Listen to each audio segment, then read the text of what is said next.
Olá, queridos amados irmãos, que a paz e a alegria do Senhor restaure sejam em vossos corações, sejam todos muito bem-vindos. Que alegria poder nos encontrarmos mais uma vez aqui através do nosso canal para podermos meditar a palavra de Deus. E desde já conto com a sua ajuda, a sua colaboração nessa missão também de evangelizar, divulgando esse canal, esse vídeo, para que outras pessoas também tenham oportunidade de poder acolher a palavra de Deus. Conto com a sua ajuda. E se você ainda não é inscrito no nosso canal, se inscreva. Deixe seu comentário, deixe seu like também. Vamos fazer com que esse canal cresça, para que assim o YouTube possa divulgá-lo também a mais pessoas, e eu conto com a sua ajuda. Hoje, nesse dia 8, nessa terça-feira, dentro da 10ª semana do Tempo Comum, nós somos convidados então a refletir o Evangelho de São Mateus, capítulo 5, versículos de 13 a 16, que vai nos narrar o seguinte: Naquele tempo, disse Jesus a seus discípulos: Vós sois o sal da terra. Ora, se o sal perde seu sabor, com que se salgará? Não servirá para mais nada, senão para ser jogado e pisado pelas pessoas. Vós sois a luz do mundo. Uma cidade construída sobre a montanha não fica escondida. Não se acende uma lâmpada para colocá-la debaixo de uma caixa, mas sim no candelabro, onde ela brilha para todos os que estão em casa. Assim também, brilhe a vossa luz diante das pessoas, para que vejam as vossas boas obras e louvem o vosso Pai que está nos céus. Palavra da salvação. Glória a vós, Senhor. Queridos e amados irmãos, estamos então aí vivenciando essa 10ª semana do Tempo Comum e temos então acompanhado o decorrer dessa semana esse capítulo 5º do Evangelho de São Mateus, intitulado O Sermão da Montanha, onde Jesus, o novo Moisés, é o que nos apresenta Mateus no seu Evangelho. Ele então sobe ao monte e, diferentemente de Moisés, ao invés de poder então ali Deus inscrever as suas leis, seus mandamentos em tábuas de pedra, Deus então, agora através de Jesus, ele então se faz presente na vida das pessoas para poder então escrever no coração de cada ser humano as novas leis. E aí nós temos então todo esse belíssimo discurso das bem-aventuranças, a qual nós estamos acompanhando no decorrer da semana. E hoje nós então acompanhamos Jesus, que se dirige aos seus discípulos e diz a eles que eles são sal da terra e são luz do mundo. E é preciso, meus queridos amados irmãos, compreender qual o significado, então, do sal, da luz. E para isso nós, então, podemos olhar para a nossa experiência.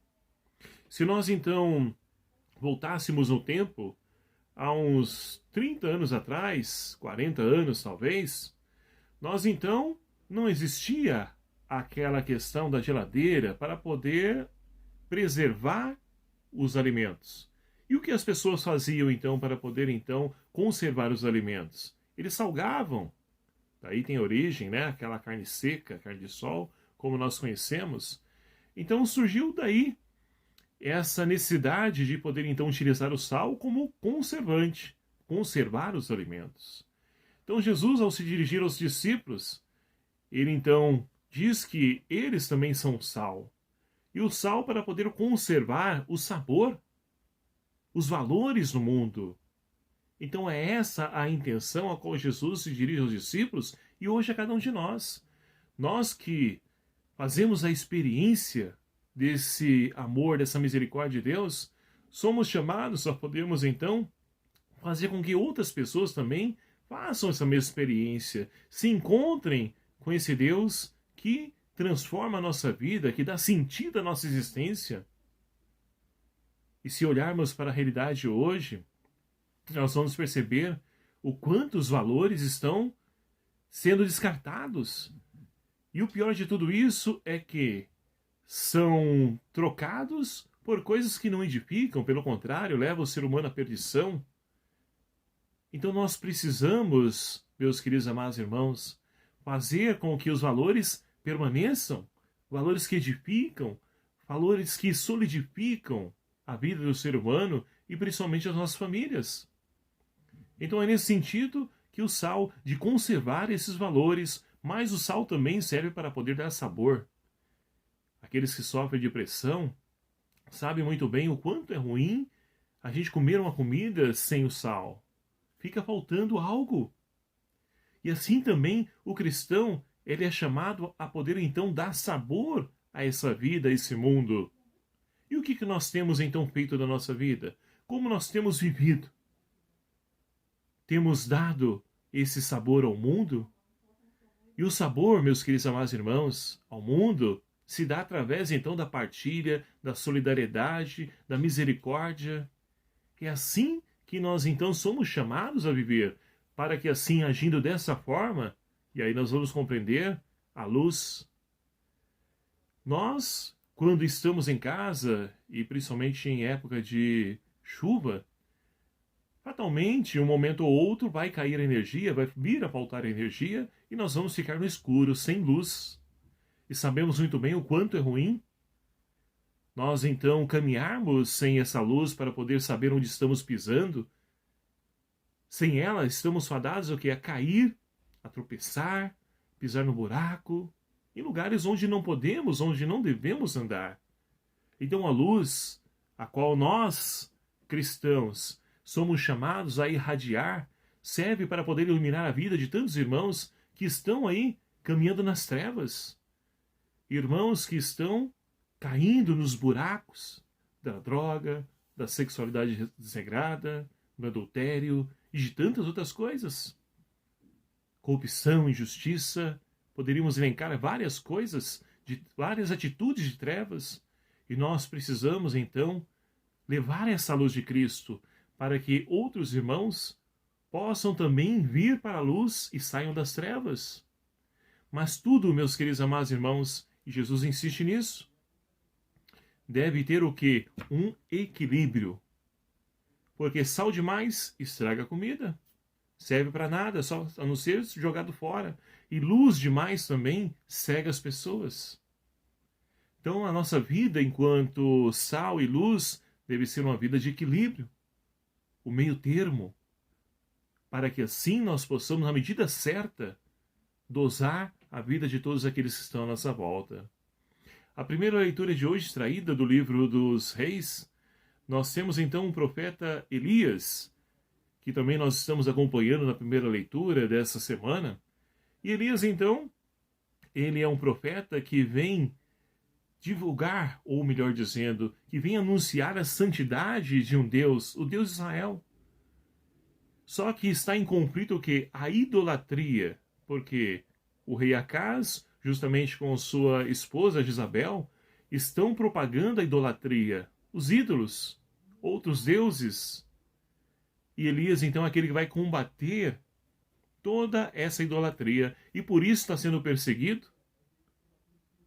E na nossa vida, se nós também formos contra os deuses de hoje, porque se nós olharmos essa nossa realidade que nós estamos vivenciando, vamos então elencar aí vários deuses, os Baals de hoje, a qual a sociedade continua idolatrando. Então, fatalmente, também seríamos perseguidos, mas Deus conduz a nossa vida, assim como conduziu a vida de Elias. Ele hoje manda Elias ir para Sarepta, uma região, um território pagão. E ali, então, Deus diz para ele, olha, você lá vai encontrar uma viúva e você, então, fique na casa dela até eu mandar, até a chuva voltar a cair novamente. E eu vou dar sustento para vocês. Porque na região onde ele estava, por causa da falta de chuva, estava em seca. E ele envia então a Sarepta Elias. E Elias faz conforme Deus ordenou. Chegando lá, se depara com a viúva que está cortando lenha para poder então cozinhar um pão para ela e seu filho. Elias então se aproxima, pede a ela água e também uma porção de pão. E a viúva então olha para Elias e diz, a cara triste, abatida, diz, olha, meu senhor, eu tenho aqui apenas um pouquinho, restinho de farinha e azeite, a qual eu iria então, justamente estou aqui cortando essa lenha, para fazer um assado de pão com esse restinho que nós temos e depois esperar a morte chegar. Elias então vai dizer para a viúva, faça como você então pensou, planejou. Mas traga um pão para mim, porque assim diz o Deus de Israel, a vossa vasilha, tanto de farinha como de azeite, não secará até voltar a chuva. E assim, meus queridos amados irmãos, aconteceu. A multiplicação, ou seja, uma pessoa pagã que não conhece a Deus, mas de um coração bondoso, crê naquilo que Elias então profetizou, e ali então o milagre acontece. Ela pode então se alimentar sem esvaziar o seu pote, tanto de farinha quanto de azeite. Então, meus queridos amados irmãos, quando nós abrimos nosso coração para a partilha, a solidariedade, Deus multiplica. E é essa experiência que, infelizmente, o mundo de hoje, ele então não conhece. Porque as pessoas estão apegadas às coisas materiais, só pensam em si mesmas. Então, quando nós desapegamos de nós mesmos, confiamos na providência divina, o milagre acontece. E nós que somos sal da terra e luz do mundo, precisamos agir nessa confiança, assim como fez Elias, assim como fez a viúva de Sarepta. Portanto, meus queridos amados irmãos, vamos pedir a graça de Deus que venha sobre cada um de nós, nos ajude a podermos então a viver como sal, como luz, para que nós possamos dar sabor, para que nós possamos iluminar a vida das pessoas, principalmente nessa época de pandemia, onde muitas pessoas estão aí fechadas, presas nos seus medos, nas suas incertezas, nas suas dúvidas, nas suas inconstâncias.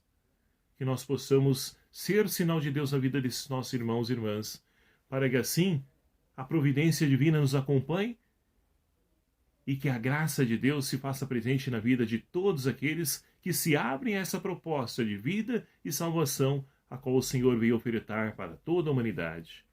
Que o Espírito Santo de Deus seja a nossa força, Maria Santíssima, nossa Mãe, interceda por cada um de nós, para que possamos viver essa palavra e assim a nossa vida possa ser uma vida de sabor, de luz na vida dos irmãos e irmãs.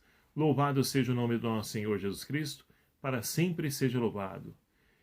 E obrigado a você, meu querido amado irmão, que nos acompanha aqui através do nosso canal, e vamos pedir a bênção de Deus para que venha sobre cada um de nós. O Senhor esteja convosco, Ele está no meio de nós. Por intercessão de Nossa Senhora do Perpétuo Socorro, abençoe-vos o Deus Todo-Poderoso, Pai, Filho e o Espírito Santo. Amém. Deixo um abraço fraterno na canal de vocês. Até o próximo vídeo, se assim nos permitir. Espero por você.